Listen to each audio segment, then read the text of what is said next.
আসসালামু আলাইকুম সবাইকে। বীজগাণিতিক চলকের যোগ বিয়োগ গুণ ভাগ। তো যোগের ক্ষেত্রে শর্ত দুইটা, বেস সেম এবং পাওয়ার সেম। এখানে বেস সবার এক্স এবং পাওয়ার সবার 1।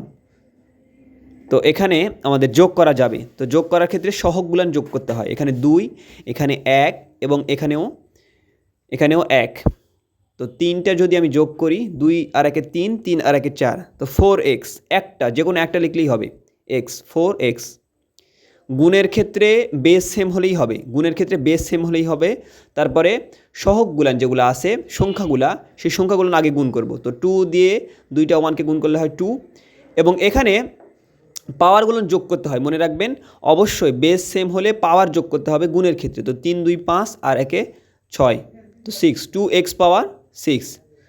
বীজগাণিতিক চলকের ভাগের ক্ষেত্রে মনে রাখবেন বেস সেম হলেই হবে, তো পাওয়ারগুলো বিয়োগ করতে হবে গুণের ঠিক অপোজিট। 7 - 2, এখানে উপরেরটা ঠিক থাকবে, প্লাস প্লাসই থাকবে, নিচেরটা প্লাস থাকলে মাইনাস, মাইনাস থাকলে প্লাস। তো -2, x পাওয়ার 7 - 2 করলে হয় 5, x পাওয়ার 5। আর এইটা তো 1 নম্বরের মতো, প্রথমটার মতো, যোগ আর বিয়োগ মোটামুটি একই, জাস্ট এখানে বিয়োগ করতে হবে। তো 4-এর 4-এর মধ্যে 2 বাদ দিলে 2 হয়, তো 2x। সবাইকে ধন্যবাদ। আসসালামু আলাইকুম।